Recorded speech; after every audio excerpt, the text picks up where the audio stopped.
Diagnosis and Examinations. So you have been advised to have a diagnosis.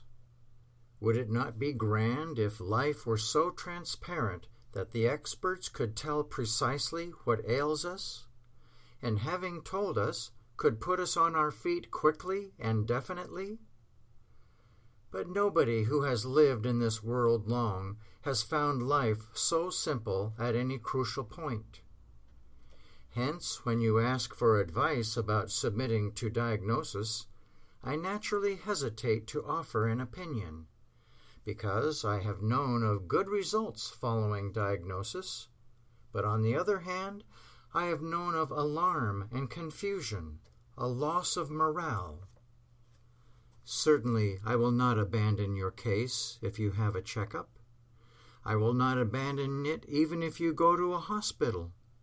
You see, the topmost tenet of metaphysical practice is to do the kindly thing.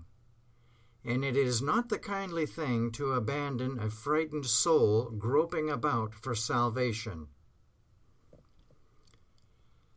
You write that you feel like having a diagnosis or checkup. Have you not noticed how everyone desires certainty?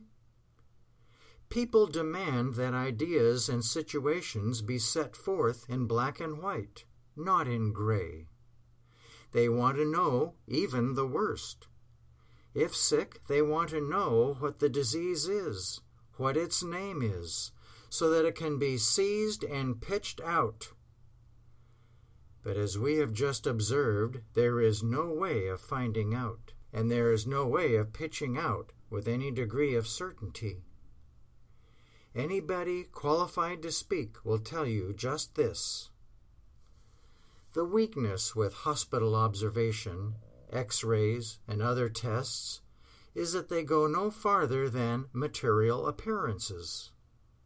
They seldom consider the emotional and psychological. They never reach reality. If they should reach reality, they would find perfection, would they not? I have known of sick folk talking a metaphysical treatment, or even doing a little clear thinking on their own account before they submitted to a checkup, and joyously receiving a report from the subsequent diagnosis that all is well. One time, long years ago, I casually put in print a statement something like this: Life, in its fullness and exclusiveness, functions adequately at all times and in all places. Not the tiniest area in your economy is overlooked by life in its work of construction and maintenance. Originally built of that stuff eternity is made of, your structure is safe against impairment or encroachment. The suppositional forces of decay and disintegration are powerless to invade what are designated teeth and gums.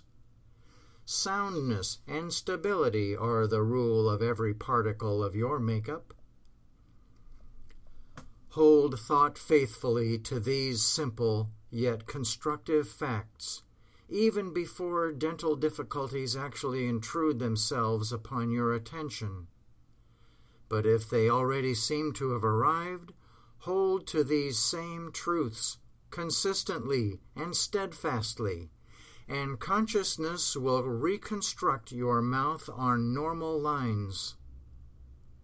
Someday, in the higher reaches of thought, you will realize that your integrity has never been invaded, that your perfection is now as it was when the morning stars sang together, and that really there has been no occasion for repair or rebuilding.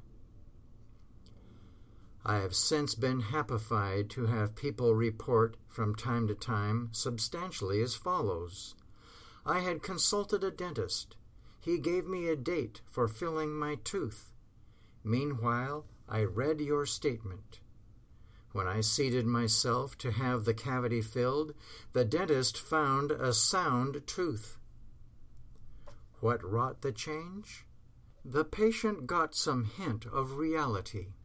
Reality, you know, is undecayed and undecayable.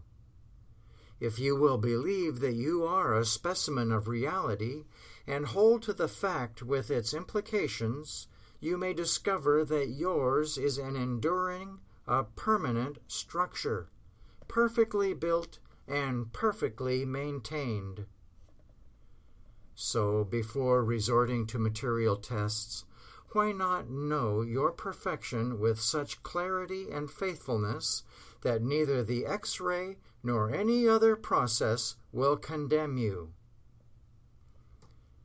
The errors, if such there be, that harass you are not of the tangible sort fundamentally. They cannot be touched or handled or seen, but they can be seen through, and the discerning, courageous man looks right through and past them into reality. There is no mystery about the process. You resort to it every day when you refuse to be mesmerized or confused by assertions or symptoms of sickness. Have no anxiety about that approaching physical examination. Since you are well made of that enduring substance called the spirit, the examiners may apply their most rigorous tests, X-ray, and so on, only to find that you embody soundness and wholeness. Have no fear. Rather, have every confidence that you are without fault or blemish. Nothing to the contrary can be detected, for it is not there. Keep in mind that the examiners are kindly and just and principled men. This means they will report truly on your case and give you the bill of health you are entitled to. Principle governs the whole situation. Since you are whole and sound throughout, all the tests, blood or otherwise, known to the physicians, will not bring out anything other than a favorable report. You will not have to go through any anxious period or tedious treatment. You will only have to be the nice, sensible woman you always have been. I just turned over the leaves of a document on my desk to find the following. Life is self-existent. It is not caused. It is not created. God does not make life. God is life. Hence it is that life must be impregnable. Spiritual man, and truly there is no other type, is the expression of this life. He is the highest witness to its presence. Really, therefore, sickness and infirmity cannot molest him, cannot molest you. Disease is seeming or mesmeric rather than actual. Hence its curability by healthful thinking.